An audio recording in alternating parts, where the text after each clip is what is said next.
Amém, a paz do Senhor Jesus a todos, né? Pra Cida, pra Débora, Maria Oliveira, a Dorinha, a Suzy, a Jéssica, Eliane, a paz do Senhor Jesus. Pro Rei, né? Duda, eu tinha falado, pro Rei. Pra Francisco, pro Rei, eu não consigo ver direito, gente. Pro Francisco, Elizabeth, né? Pra Ana Cláudia e pra Ivone. Amém. A paz do Senhor Jesus a todos, tá bom? Amém. Pro pessoal do Facebook, pessoal do Instagram. Amém. Pessoal que vai ouvir depois o áudio, né? Online, amém. No YouTube, amém. A paz do Senhor Jesus a todos. A gente ouviu um louvor aqui lindo. Quem tiver a oportunidade de ouvir, gente, Arielle Bonatti, o nome da cantora. A música é História de Ana. Nossa, que música linda. Muito, eu me apaixonei por essa música. É extraordinária essa música. Gente, hoje a gente vai conhecer a Ana e vamos conhecer Samuel. A gente falou ontem sobre Sansão, né? A gente falou sobre a vinda de Sansão, era uma mulher estéril, né? Ali também, Sansão foi consagrado, um nazireu ali, né? E hoje a gente vai ver sobre outra pessoa que também veio de um mistério, gente. Samuel, de um mistério veio um profeta, né? Uau! Ele foi profeta, juiz e sacerdote. E a gente vai falar sobre isso. Porque lembra que desde quando a gente estudou sobre sacerdote, desde ali quando a gente está falando sobre o sacerdócio ali que foi dado a Arão e a descendência de Arão, eu venho falando que existe uma exceção na história. Quem é a exceção? Samuel. Samuel não é descendente de Arão. E ele vai ser uma exceção. Ele vai ser escolhido como sacerdote para ficar no lugar da casa de Eli. Porque a casa de Eli vai pecar contra Deus e Deus vai levantar ali Samuel como sacerdote. Samuel vinha da casa de Corá. Lembra aquele louco lá, né? Que queria tomar o lugar lá de Arão? Que a terra engoliu, que a gente estudou isso em Números, né? Então, ele descende desse homem de Corá, né? E a gente vai ver que história extraordinária, né? De Samuel, história linda de Samuel. Eu vou fazer uma oração agora e a gente vai começar a falar sobre o capítulo 1 do primeiro livro de Samuel, tá? A gente vai conhecer a história ali de Samuel. E amém, é uma história linda, a história de Ana. Amém. Meu Deus, obrigada, Pai, por essa oportunidade de estarmos aqui reunidos diante da Tua presença, diante da Tua santa palavra, Pai, amém.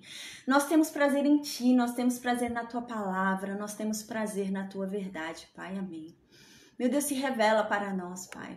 Oh, meu Deus, tudo que queremos, mas é mais da Tua presença, é mais da Tua unção, Pai, amém.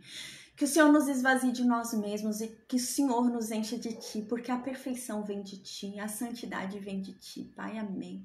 E nós queremos isso, Pai, nós queremos o Seu consolo, o Seu conforto, a Sua alegria, a Sua paz, Pai, amém. Nós queremos tudo que vem de Ti, porque nós sabemos que tudo que vem de Ti é bom. Tua palavra diz, tudo que vem de Ti é perfeito. E é por isso que nós queremos tudo aquilo que vem de Ti. Nós queremos andar nos Teus caminhos, Pai. Nos ensina a andar nos Seus caminhos. Unge os nossos pés, Pai. Nos guie para que nós andemos nos Seus caminhos, porque nós sabemos que os Seus caminhos são bons.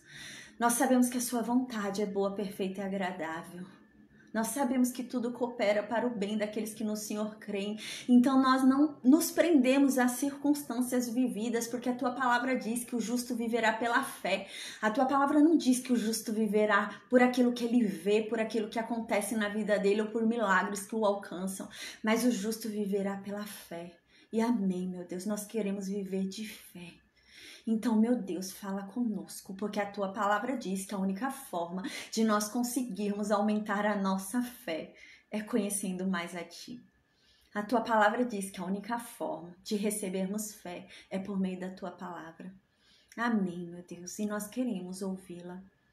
Meu Deus, que o Senhor venha abrir as nossas mentes, os nossos corações, nos dê discernimento, Pai, para que não venhamos a ser confundidos, que não venhamos a ser atrapalhados nesse propósito, mas que venhamos a compreender a Tua verdade, porque nós sabemos que o Senhor não é um Deus de confusão, mas o Senhor é um Deus de paz. Então, meu Deus, em nome de Jesus, trabalha agora em cada mente que está aqui endurecida, em cada coração que está aqui endurecido, te questionando a Tua palavra, buscando erros, buscando contradições. Meu Deus, trabalha nessa pessoa, Pai, em nome de Jesus, porque eu creio na Tua palavra, eu creio no poder do Teu Santo Espírito. A tua palavra, meu Deus, é aquela que entra cortando e o teu Santo Espírito é aquele que nos convence. E é nisso que eu creio, Pai. Então que o Senhor trabalhe em cada um de nós neste momento, em nome de Jesus. Que o Senhor esteja à frente, Pai, desse estudo, em nome de Jesus. Use a minha boca para propagar a tua verdade. Que o seu Santo Espírito me use em nome de Jesus. Meu Deus, tempera cada palavra que sai da minha boca com sal, para que elas tenham um bom gosto para todo aquele que as ouvir, Pai. Amém. Ah, meu Deus, derrama sobre mim ousadia e intrepidez. Que a sua palavra corra sem obstáculos, Pai. E que a sua palavra, meu Deus, acenda a chama dentro de cada um de nós. E que venhamos a ter o cuidado de não deixar essa chama apagar jamais. Em nome de Jesus, Senhor. Amém. Meu Deus, nos livra de todo mal, Pai. Entregamos a Ti as nossas vidas, tudo que temos, tudo que somos está em Suas mãos. Que a Tua vontade sempre prevaleça sobre nós. Meu Deus, que o Senhor reine sobre as nossas vidas. Em nome de Jesus. Amém. Amém. Então agora, gente, a gente vai conhecer Ana. Quem foi Ana? Quem foi Samuel? Uau! Samuel foi o profeta que ungiu Saul, que ungiu Davi. Samuel, né? Foi ele, os filhos dele ali foram os últimos juízes na história de Israel. Samuel foi um homem que andou com Deus, Deus falava com ele. E, gente, esse homem veio de mistério. Uau, né? Deus usou um mistério para desse mistério vir um profeta. Assim como Deus usou a mãe de Sansão para que de um mistério viesse um juiz. Deus usou a mãe de Samuel para que dela, né, um mistério, viesse um profeta. Uau! Diz assim no versículo 1. É o primeiro livro de Samuel, capítulo 1, tá, gente? Diz assim no versículo 1. Houve um homem de Ramataim, Zofim, da região montanhosa de Efraim, cujo nome era Eucana. Ele era filho de Jeroão, filho de Eliú, filho de Tou, filho de Zuf, efraimita. A gente precisa explicar uma coisa aqui. Quando a gente lê o versículo 1 desse capítulo, dá a impressão que o pai de Samuel era efraimita, né? Era da tribo de Efraim. Não, não era, tá? O pai, eu vou provar isso na Bíblia. A gente vai ler aqui na passagem bíblica onde diz que ele era levita, tá? O que que acontece? O pai de Samuel era levita. Ele era levita, descendente de Corá. Não era descendente de Arão. Era descendente de Corá, tá? O que que acontece? A gente lembra que os levitas, eles não tinham cidades, né? Amém, Márcio. Amém, Ernesto. A paz. A gente lembra que os levitas não tinham herança, né? Eles não tinham terra. Então, o que que acontece? Houve uma distribuição dentro das tribos de terras para os levitas. A gente lembra disso, né? E a casa dos coatitas ficou aonde? Em Efraim. Ficou em outras tribos também ali, Dan, se eu não me engano, né? Dan, Benjamim, Efraim, algo assim. Mas ficou em Efraim, né? Arão também era a casa de Coate, a gente lembra, né? Era um coatita também, mas só que os sacerdotes ficavam em outra região, ficavam separados ali, né? E só era sacerdote, a gente lembra, quem era descendente de Arão, né? Os filhos de Moisés não eram sacerdotes, né? Só era sacerdote quem fosse filho de Arão, tá? Então agora a gente tá conhecendo um homem que não é descendente de Arão. Eucana não tem nada a ver com Arão, a não ser por Levi, né?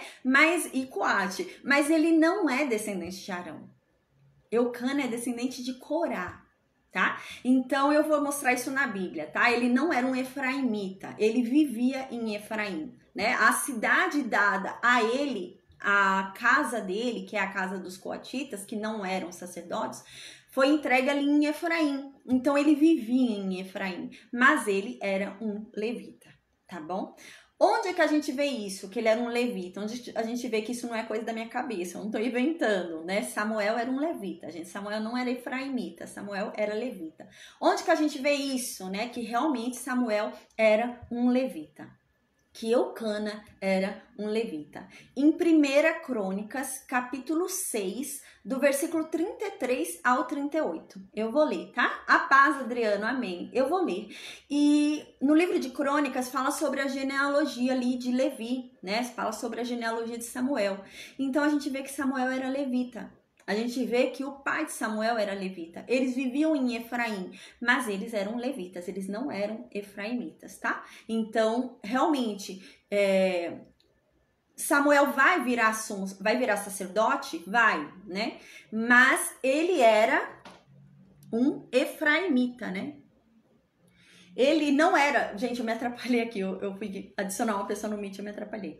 Ele não era efraimita, tá? Ele era um levita, tá? Onde a gente vê isso? 1 Crônicas, capítulo 6, versículo 33 a 38, tá?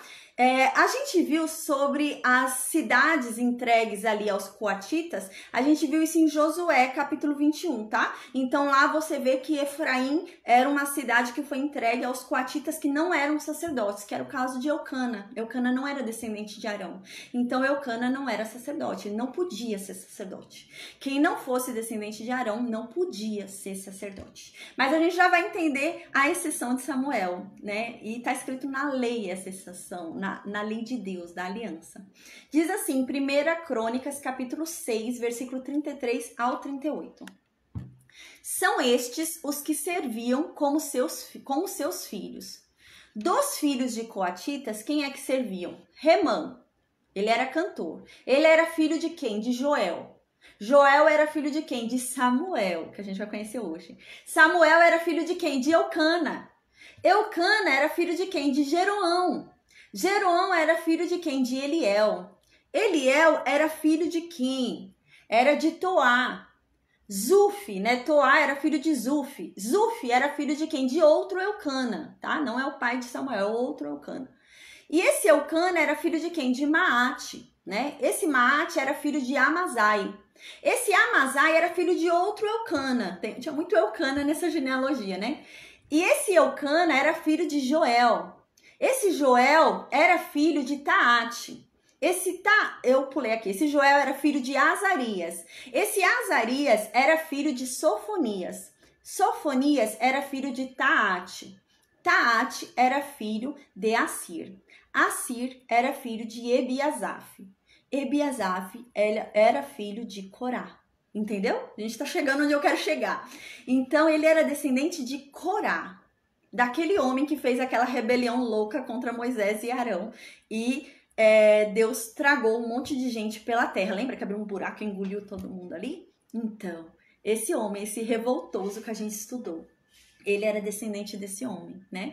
A gente lembra que quando isso aconteceu, eu falei que os filhos de Corá, eles ficaram vivos. Tanto que a gente vai ver que tem salmos dos filhos de Corá. Então, eles ficaram vivos, a descendência de Corá ficou viva, né? Os filhos foram tendo ali filhos, né? Descendentes. Então, eles ficaram vivos, tanto que escreveram salmos. Então, eles se mantiveram ali em Deus, né? Então, aqui diz que Corá era filho de quem? De Issar, né? Issar era filho de quem? De Coate, né? E Coate era filho de quem? De Levi, né? Filho de Jacó, Israel. Então, aqui a gente vê claramente em 1 Crônicas, capítulo 6, versículo 33, 38, que Eucana não era da tribo de Efraim. Eucana era da tribo de Levi. Mas ele não era descendente de Arão. Ele era descendente de Corá, né? Então, ele não era descendente de Arão para receber o sacerdócio, tá? Então, aqui a gente já viu essa questão. Eles eram realmente levitas. Então, agora, no versículo 2 diz assim, esse homem, esse levita, né, Eucana, ele tinha 2 esposas, ele tinha 2 mulheres. Era muito normal isso. Um homem casava com uma mulher, né, provavelmente Ana era a primeira esposa. E vendo que ela não gerava filhos, era um direito ter sua descendência, né? Então, você tinha o direito de tomar uma outra esposa, porque era um direito assegurado você ter descendentes para que a sua terra, né, para aquela herança dada por Deus, não sumisse. Então, você tinha esse direito. E parece que Ana era a primeira esposa de Eucana, mas ela era estéril. E vendo Eucana que ela era estéril, ele tomou uma outra esposa, né? Para quê? Para ter descendência, né? Para que a descendência dele surgisse e o nome dele se perpetuasse ali em Israel e a herança dele fosse repassada. Então ele tinha 2 esposas. Ana não tinha filhos, era estéril, e Penina tinha filhos. Então diz no versículo 2 isso. Tinha ele 2 mulheres, Eucana. Uma se chamava Ana e a outra se chamava Penina. Penina tinha filhos, mas Ana não tinha filhos. Eu anotei aqui o nome delas, achei interessante. Ana significa graça, significa favor, né? E Penina significa joia. Aí no versículo 3 continua: este homem subia da sua cidade de ano em ano a adorar e a sacrificar ao Senhor dos Exércitos em Siló. Estavam ali os dois filhos de Eli, Ofni e Finéias, como sacerdotes do Senhor. Então foi o que eu disse, a gente lembra. Eli estava ali no momento histórico a partir de Jefité, né? Então quando Sansão estava ali, né, nasceu, tudo já estava ali no meio, ele já estava ali também no sacerdócio, né? Agora, os filhos de Eli já são grandes, Ofni e Finéias, eles já são grandes e eles trabalham como sacerdotes. Então, eles já são grandes, já são jovens, né? Então, eles trabalhavam ali como sacerdotes ali no tabernáculo. A gente lembra que o tabernáculo, durante todo o tempo de Juízes, vai ficar onde? Em Siló, né? Então, o tabernáculo continuava lá em Siló, desde o tempo de Josué, desde o tempo da conquista, ficou lá em Siló, né? Agora a gente já está indo para perto dos reis ali, né? E continua em Siló ali o tabernáculo. E eles oficiavam ali, né? No tabernáculo em Siló, os filhos de Eli, Ofni e Finéias. E Eli era vivo, tá? Então, esse homem, esse Eucana, a paz, Fernando, amém. Esse Eucana, ele era muito religioso. E a família dele também, a gente vai ver. E ele ia de ano em ano, né? E ele sempre ia lá e sacrificava a Deus. Ele levava ofertas pacíficas. A gente estudou sobre ofertas pacíficas, né? Porque a gente vai ter que falar sobre ela agora. A gente estudou em Levítico. Eu não lembro se era o capítulo 3 de Levítico, mas foi o início ali de Levítico. A gente falou bastante sobre oferta pacífica. A oferta pacífica era uma oferta que você participava da oferta, né? A gente lembra. Então, a pessoa ia lá ao tabernáculo de Deus, oferecia um animal como oferta pacífica. Parte daquele animal era entregue a Deus, parte daquele animal ficava com os sacerdotes e o restante do animal ficava com o ofertante. E o ofertante devia comer daquele alimento. Então, todos participavam daquele alimento. E esse homem levava sempre oferta pacífica. E ele, as mulheres dele e os filhos dele participavam dessa oferta pacífica, tá? A gente vai entender por que isso é importante. A gente vai ver que vai ter algo aqui que vai acontecer nessa oferta pacífica, que ele sempre fazia todo ano. Então, ele ia todo ano ali, né? É claro, ele ia lá todo ano entregar o dízimo, que a gente lembra que era lei, era obrigatório. Ele tinha que todo ano entregar os dízimos, todo mundo, né? Então, ele tinha que todo ano ali entregar as ofertas, as primícias, tudo ele tinha que ir todo ano. Então, ele entregava também ofertas pacíficas. No versículo 4, continua. No dia em que Eucana oferecia o seu sacrifício, dava ele porções deste a Penina, sua mulher, e a todos os seus filhos e filhas, tá? Então, Penina era esposa também, tá, gente? Penina não era concubina, ela era esposa. Por quê? Qual era o interesse de Eucana? Herança. Então, que adiantaria ele tomar uma concubina se a concubina não herda, né? Se os filhos da concubina não herdam. Então, ele precisava tomar uma esposa, né? Ana não deu filhos, então ele precisava de uma esposa, porque ele precisava de alguém que herdasse, né? Então, Penina tinha dado filhos a ele. Gente, a Bíblia não fala quantos filhos são, tá? Então, não tem como a gente tentar deduzir, não sei. Eram filhos, né? Não dá pra saber quantos. Era mais de um. Filhos é no plural, então pelo menos 2 eram.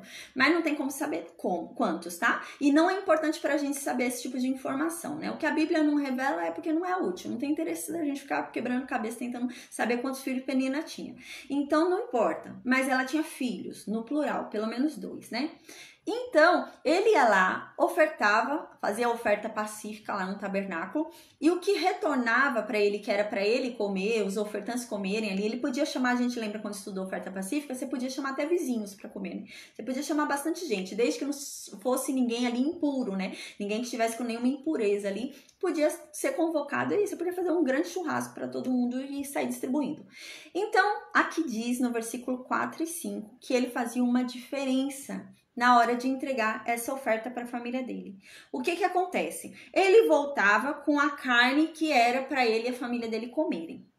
Quando ele chegava na tenda dele, sentava todo mundo reunido né? Sentava Penina, sentava Ana, sentava os filhos de Penina, Eucana, e ele ia dividir a oferta pacífica. Ele ia dividir a parte da oferta pacífica que ficava para o ofertante. O que ele fazia? O pedaço maior da oferta pacífica ele sempre dava para Ana. Para os outros ele dava oferta menor. E o pedaço maior da carne ele dava sempre para Ana. Esse homem amava bastante Ana. E isso vai criar um grande problema entre as duas. Uma desejava o que a outra tinha. Ana desejava ter filhos, que era o que Penina tinha. E Penina desejava o que Ana tinha, que era o amor de Eucana. Então isso vai começar a criar uma rivalidade ali entre elas, né? Então no versículo 4 diz: no dia em que Eucana oferecia o seu sacrifício, dava ele porções deste a Penina, a sua mulher, e a todos os filhos e filhas, né? Então ele tinha ali pelo menos 4, né? Fala filhos no plural e filhas, então pelo menos 2 filhos e 2 filhas com Penina ele tinha, né? Plural dos 2. Então filhos e filhas, então pelo menos 4. Aí no versículo 5 continua: mas a Ana, a mulher dele, ele dava uma porção dobrada, porque ele a amava, ainda que Deus tivesse deixado ela estéril. Então aqui diz que ele fazia essa diferenciação na frente de todo mundo. Ele deixava claro para os filhos, deixava claro para Penina, deixava claro para todo mundo que ele amava mais a Ana, que ele tinha uma preferência por Ana, né? E Penina se indignava com isso. Por quê? Porque ela entendia que porque ela deu filhos para ele, ela devia ser mais amada. Sabe o pensamento de Lia e Raquel? É nesse estilo, né? Parece Lia. Lia dava muitos filhos para Jacó, ela achava que ia ser amada porque tinha muitos filhos. E Jacó amava Raquel. E é a mesma coisa, né? Apesar de não ter dado filhos para ele, ele amava mais a Ana, mesmo ela não tendo dado filhos a ele. Aí no versículo 6, diz que então Penina mexia na ferida de Ana, né? Porque Ana tinha uma ferida ali. A gente vai ver que essa mulher queria muito ser mãe. Era um desejo muito grande dessa mulher ser mãe. E fora isso, nessa época, né? Uma mulher não ter filhos, a gente falou sobre isso em Lia e Raquel.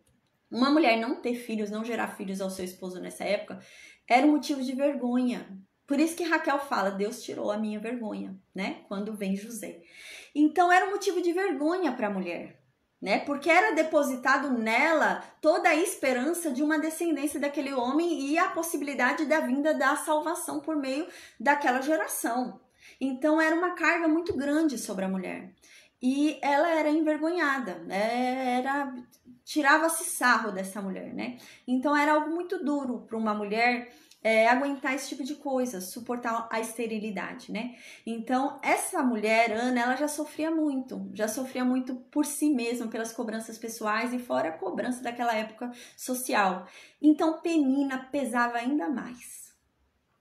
Penina tinha raiva, tinha inveja pelo jeito, porque Eucana, apesar de Ana nunca ter gerado filhos, Eucana dava toda a atenção para Ana. Eucana amava muito a Ana e ele não fazia questão de esconder que ela era a preferida. E isso incomodava Penina, porque Penina deu filhos, né? Então, como era o jeito de Penina ferir a Ana? Penina falava sobre a dor de Ana. Então, Penina começava a ofender Ana ali com relação ao que mais machucava a Ana, com relação a filhos. Então, é isso que diz no versículo 6. Diz assim, a rival dela, Penina, né, rival de Ana, provocava muito Ana para irritar. Ela queria irritar mesmo Ana. Então, ela sabe aquela pessoa que você tá andando pela casa, a pessoa tá vindo atrás de você te perturbando? Eu imagino que Penina era assim, gente. Porque aqui diz, a sua rival a provocava excessivamente para irritá-la. Então, essa mulher deve ser aquela mulher carne de pescoço. Meu pai do céu, que você tá tentando sair de perto da pessoa, a pessoa não te deixa, né? E a pessoa tá vendo que você não tá bem ali, a pessoa tá vindo atrás, né? Eu imagino que fosse assim a Penina. E aqui diz com que ela irritava a Ana. Fala, porquanto o Senhor lhe havia cerrado a madre. Ou seja, o motivo, o assunto pelo qual Penina irritava a Ana era porque Ana era estéril. Então imagina o quanto que essa mulher não era ofendida por essa outra. E gente, Ana não fazia nada. Ana só chorava. Ana não fazia nada. Então diz isso no versículo 7, diz assim, e assim ela fazia de ano em ano. Gente, então essa mulher ia de ano em ano lá adorar a Deus com o marido dela, né? E a Ana junto. E todo ano esse homem separava uma porção maior para Ana. Todo ano.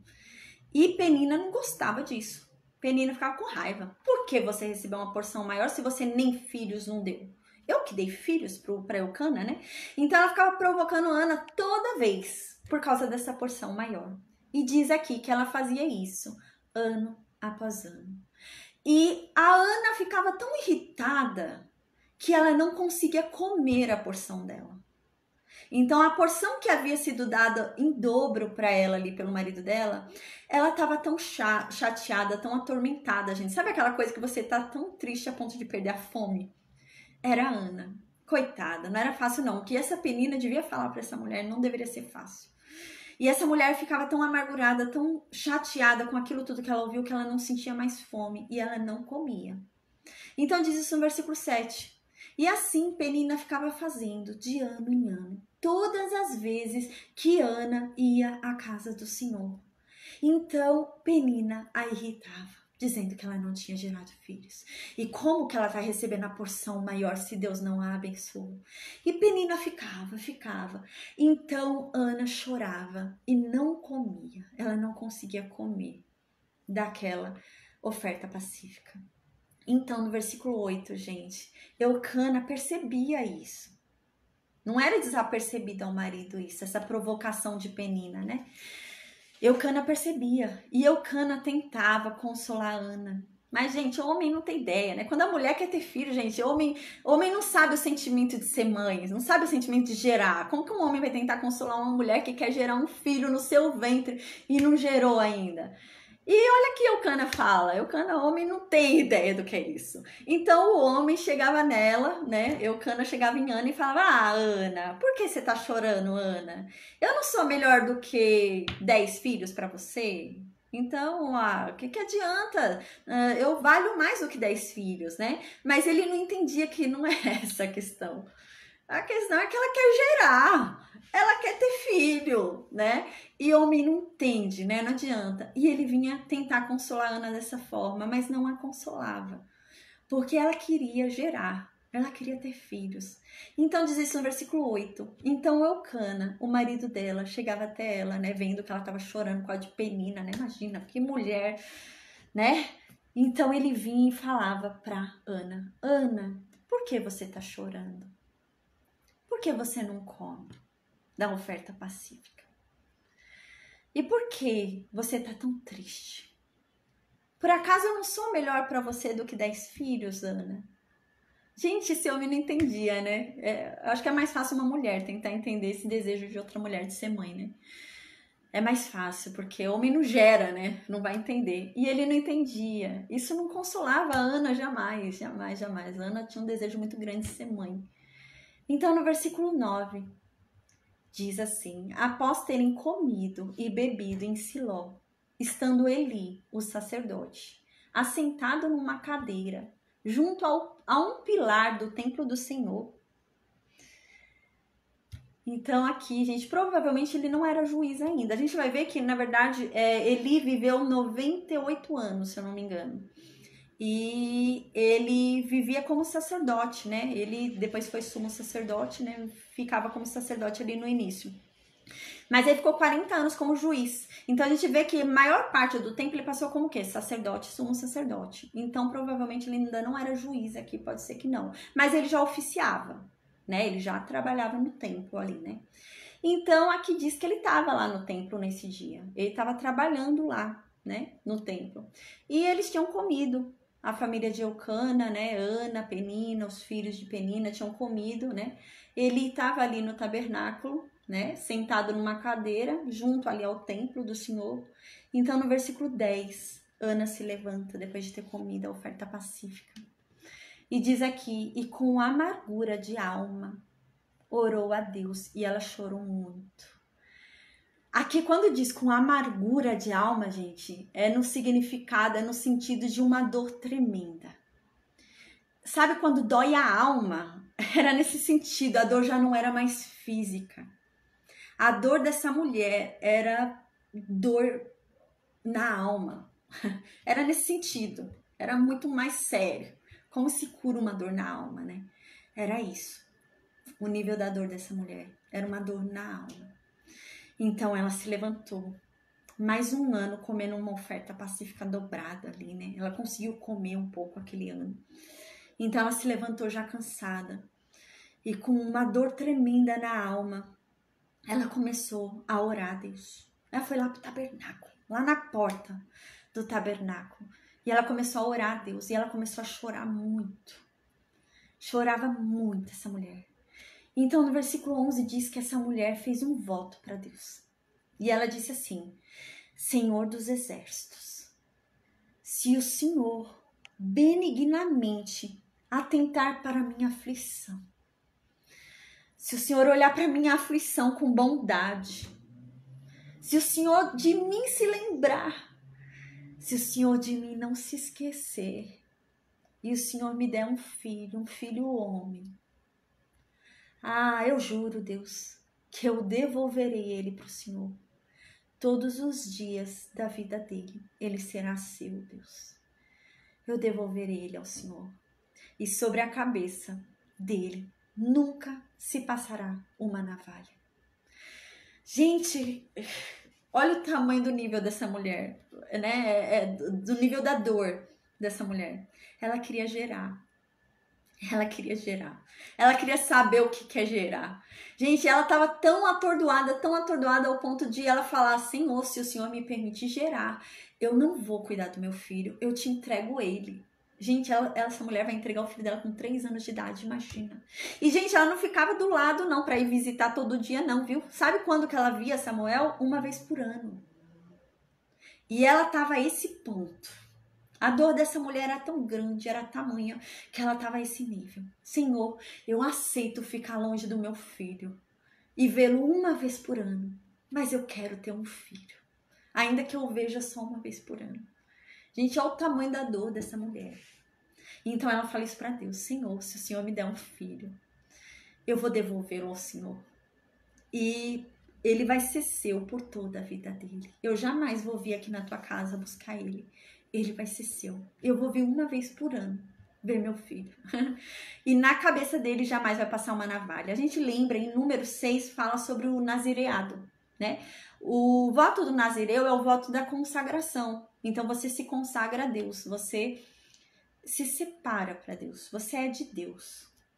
E qual que é o sinal da consagração? Diz em número 6. Qual que é o sinal da consagração? O cabelo. A gente falou isso ontem em Sansão. O voto da consagração é o cabelo. Então, o cabelo nunca poderia ser cortado de uma pessoa que é consagrada a Deus. E é isso que ela está falando aqui. Senhor, ele nunca vai cortar o cabelo dele, porque por toda a vida dele, ele será consagrado a ti. Eu vou devolver ele a ti, Deus. Mas Oi, a paz, Eli. Mas me permita ter filho. Né? É nesse nível que essa mulher estava. Aí no versículo 12, gente, ela demorou muito tempo. A oração dela não foi só isso, não. Ela deve ter falado muita coisa. Diz no versículo 12 que ela ficou demorando lá. Ela ficou muito tempo lá. Então imagina, havia muita confusão na alma dessa mulher, muita dor. Ela ficou muito tempo lá no templo. Então diz que ela demorou muito ali orando, estava demorando muito ali, né? E Eli ficou observando, nossa, porque essa mulher tá demorando tanto aí, né? E ele foi observar ela, né? E ele começou a observar o movimento dos lábios dela, né? Pra ver o que estava acontecendo, que aflição essa que essa mulher tá tão tempo aí orando a Deus. E quando ele foi olhar os lábios de Ana, a Bíblia diz que Ana não falava em alta voz. Gente, diz que ela falava em pensamentos, diz que o sofrimento dessa mulher era tão grande, mas tão grande, que sabe quando você chora e seus lábios se mexem no chorar? Era assim que essa mulher estava. Ela chorava, os lábios dela tremiam de tanto chorar. E ela já não sabia mais o que falar. E ela chorava e aquela tremedeira nos lábios dela, e ela chorando ali, ao ponto de parecer que ela estava embriagada. Quem olhava para ela dizia: não, tá fora de si. Essa pessoa não sabe o que ela está fazendo. Ela está descontrolada. Era assim que ela estava, gente. A amargura dela, né, o sofrimento dela era tão grande que ela estava descontrolada. Provavelmente ela não sabia nem o que falar, sabe? Durante esse muito tempo que ela ficou lá, provavelmente ela nem falava nada. Provavelmente ela chorava, saía urros dela, né? Saía aqueles barulhos, né? E ela já não sabia nem mais o que falar, porque ela ficou muito tempo lá. Mas é incrível, porque a palavra de Deus diz que Deus, né, escuta até os nossos gemidos, né? Ele desvenda os nossos gemidos, né? Os nossos gemidos para Deus são palavras e ele decifra. E é isso que aconteceu com essa mulher, gente. Essa mulher não conseguia nem expressar mais em palavras a dor dela, provavelmente. Muito tempo ela ficou parada ali, não deve ter sido orando muito tempo. Deve ter sido chorando mesmo, ela já não tinha palavras para falar. Então, né, naquele descontrole emocional dela, a gente chora, sabe aquele descontrole que a gente chora, que a gente até se treme, né? Dá tremedeira, tudo a boca treme. Eu acho que era o estado dela. Então Eli olhou para ela e falou: ela tá bêbada. Essa mulher tá bêbada, tá descontrolada. Então no versículo 13, né, diz que Eli não ouvia nada que Ana falava, porque só o coração dela falava. Você vê que ela não falava nem pensamento. Nem pensamento essa mulher não falava. Era o coração dela que falava. Gente, essa mulher deve ter chorado que já não tinha mais o que falar. Ela caía ali em chão, com o rosto no chão, chorava sem ter o que falar mais. Ela já não sabia mais como falar com Deus. E o coração dela é que falava com Deus, os gemidos dela falavam com Deus. E ele olhando ela, aquela tremedeira, aquela boca, né, falou: essa mulher tá bêbada. E no versículo 13 diz isso, que ela só falava com o coração dela. Os lábios dela se moviam, mas não saía voz nenhuma dos lábios dela. E por causa disso, ele olhou para ela e teve ela por bêbada. Então, no versículo 14, ele foi até ela e falou para ela: até quando você vai ficar bêbada? Até quando você vai ficar bebendo desse jeito aí? Se separa desse vinho aí, mulher. Se afasta disso. Ficar bêbada aqui na porta de Deus. Então a Ana respondeu para ele: não, senhor meu, eu não tô bêbada. Eu sou uma mulher atribulada de espírito. Eu estou sofrendo. É uma dor muito grande. Minha alma dói. A minha alma tá angustiada. E é por isso que eu tô assim, nesse estado aqui, descontrolada. Porque a minha alma tá doendo. Então ela diz aqui para Eli: eu não bebi vinho. E nem nenhuma outra bebida. Mas eu venho derramando a minha alma perante Deus. Tudo que eu tô fazendo aqui não é resultado de vinho. Não é resultado de bebida forte. Mas é a minha alma que eu tô derramando na presença de Deus. Eu tô falando com Deus através da minha alma, porque minha alma tá quebrada. Então, no versículo 16, ela diz: não tenhas, pois, a tua serva por filha de Belial. Né? A gente já falou sobre filhos de Belial, né? Filho de Belial não é filho de Satanás, não é filho de um demônio. Belial não é demônio. Filho de Belial é filho da iniquidade, né? Filho uma pessoa perversa, né? Uma pessoa que faz coisa errada. E ela fala: não, eu não sou uma pessoa que faz coisas erradas, não me tenha por isso, né? Porque eu tô aqui pelo excesso da minha ansiedade e da minha aflição. É que tenho falado até agora, né? Então eu tô falando aqui com Deus pela minha ansiedade, pela minha aflição. Não é por causa de bebida, não. Não me tenha como uma pessoa assim ruim, não. Imagina.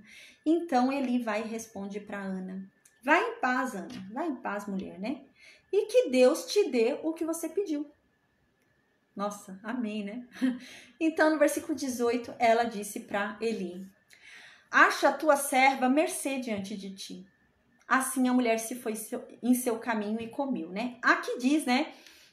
Ana levanta e ela fala para Eli: que eu ache graça diante de ti. Ou seja, ela tá falando que o Senhor não pense bobagem de mim. É isso que ela tá querendo dizer. Que o Senhor não pense essas coisas de mim, mas que o Senhor veja que eu sou realmente uma mulher aflita. Então diz, gente, essa mulher creu. Essa mulher creu que ela recebeu o que ela foi pedir. Essa mulher se levantou e diz que o semblante dela já não era mais triste. Ela se levantou, foi no seu caminho e comeu. E até a fome dela voltou, né? Essa mulher foi, comeu e ela já não estava mais triste. Ela realmente creu que Deus daria aquilo para ela, que ela havia pedido. Então, no versículo 19 diz assim: Então eles se levantaram de madrugada e adoraram perante o Senhor ali em Siló, né? Então eles voltaram para a casa deles, lá em Efraim, né? Então eles foram para a casa deles lá em Ramá e Eucana foi e se deitou com Ana, a mulher dele. Então Deus se lembrou dela. Ai, gente, que lindo, né? Então Deus se lembrou dela e ela teve um filho. Então diz que quando ela teve o filho, ela deu a esse filho o nome de Samuel. E ela disse, ele vai se chamar Samuel, porque do Senhor o pedi. Samuel significa pedir a Deus. E ela fala, ele vai se chamar Samuel, porque eu pedi a Deus. Que lindo, né? Então no versículo 21 diz, subiu Eucana, seu marido, com toda a sua casa, a oferecer ao Senhor o sacrifício anual e a cumprir o seu voto. O que acontece agora, gente? Essa mulher teve um filho, né? Ela teve Samuel. Qual que era o voto dela? Entregar Samuel para Deus. Então ela ia ter que entregar Samuel lá para Eli criar Samuel. Não ia ser ela que ia criar o filho dela. Quem criaria o filho dela era Eli. E essa mulher teve um filho. E então a família dela chegou o tempo, né? De ano em ano, uma vez por ano, eles iam lá em Siló para oferecer os sacrifícios, para entregar o dízimo, né? E então chegou o momento. E Eucana fala assim, Ana, vamos? E ela com um bebezinho, pequenininho de meses no colo. E ele fala, Ana, vamos? A gente vai lá entregar o sacrifício anual. E Ana fala, eu não vou, Eucana. Eu não vou. Eu vou esperar ele desmamar. Quando ele desmamar, eu vou. Mas dessa vez eu irei para entregá-lo de vez. Então, até que seja o momento em que eu vá entregá-lo, como eu prometi a Deus. Eu não vou. Eu vou esperar o tempo do desmame. Normalmente, a criança ali, né, no Oriente, desmamava com 3 anos de idade. A gente falou sobre isso quando a gente falou sobre Isaac, né? Ela desmamava com 3 anos de idade.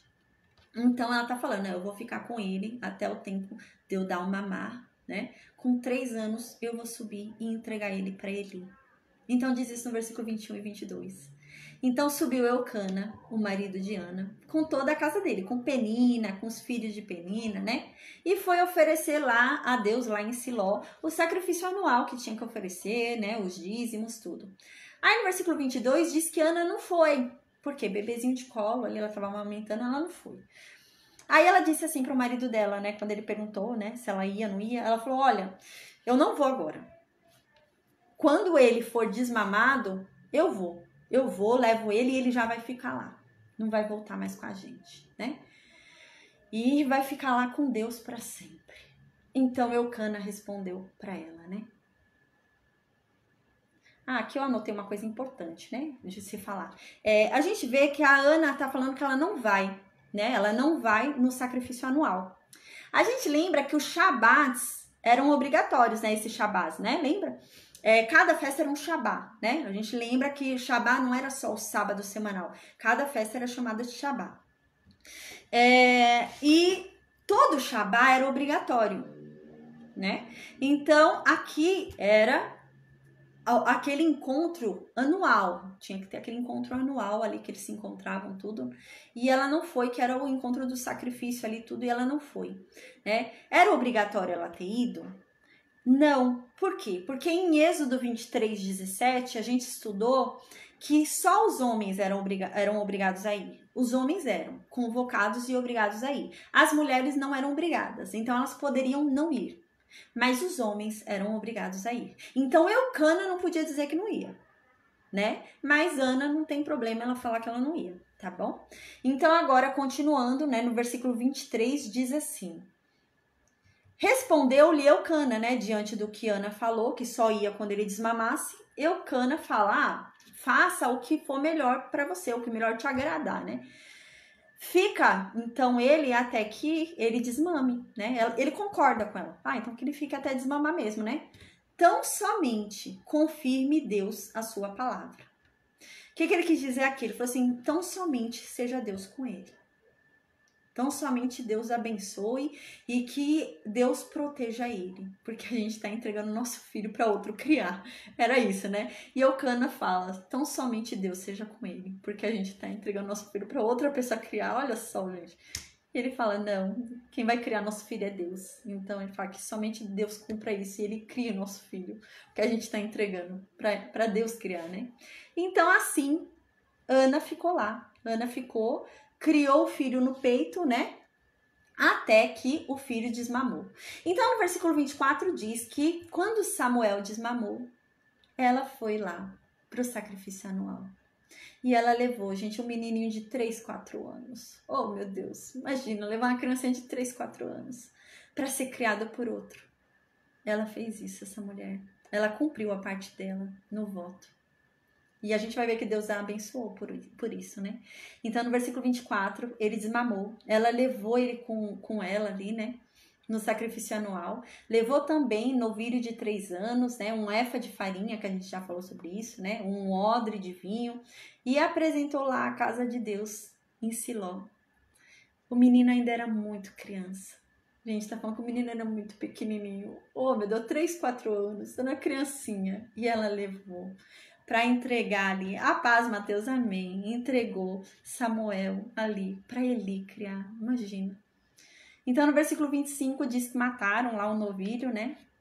E levaram Samuel lá para Eli. Então ela falou, meu Senhor, falando para Eli, Eli, tão certo como vives, eu sou aquela mulher que aqui esteve contigo, orando ao Senhor. Eu sou aquela mulher que você achou que estava embriagada, lembra? Eu sou ela, Eli. E ela diz, por esse menino aqui que eu orava. E Deus me deu o que eu tanto pedi. E é por isso que hoje eu devolvo ele de volta a Deus. Por todos os dias em que ele viver. Pois foi de Deus que eu pedi. E é para ele que eu devolvo. E eles então passaram a adorar a Deus ali. Que coisa extraordinária, né, gente? Que lindo, né? Que lindo. A gente vai ver na aula de segunda-feira que tem um cântico de Ana, gente. Que lindo o cântico de Ana, né? O cântico de Ana é lindo. A gente vai ver que ela ainda vai ter 5 filhos, gente. Provavelmente ela deve ter tido mais filhos do que Penina, né? Penina deve ter parado nos 4 ali, ela teve 6, né?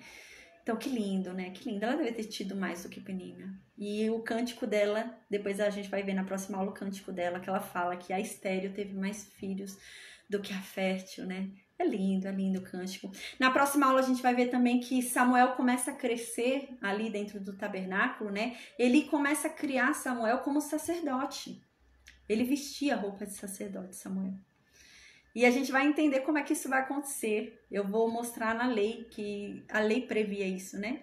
Tá? E na próxima aula eu explico direitinho, mostro na lei, são 2 capítulos da lei, que diz realmente que toda oferta irremessivelmente entregue a Deus é de Arão. E o que aconteceu com Samuel? Ele foi uma oferta entregue irremessivelmente a Deus. Então ele foi entregue a quem? A Arão. Então ele foi dado a Arão.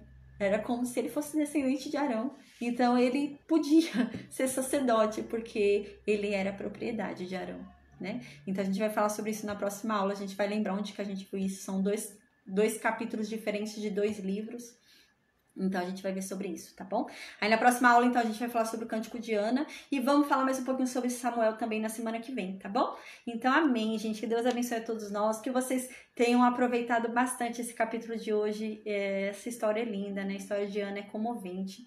E que a palavra de Deus toque vocês de uma forma extraordinária, né? Porque a palavra de Deus é linda, é bela, né? Então, que vocês sejam tocados por ela. Em nome de Jesus, amém, né? Amém. Então, fiquem todos com Deus. Eu vou perguntar para o Mitch se alguém tem alguma dúvida. Enquanto isso, eu vou desconectar o Facebook, Instagram e YouTube. Se alguém tiver alguma dúvida nas redes sociais, é só deixar no vídeo, tá bom? Que eu esclareço na aula de segunda-feira, tá? Deus abençoe a todos. Um bom descanso. Amém.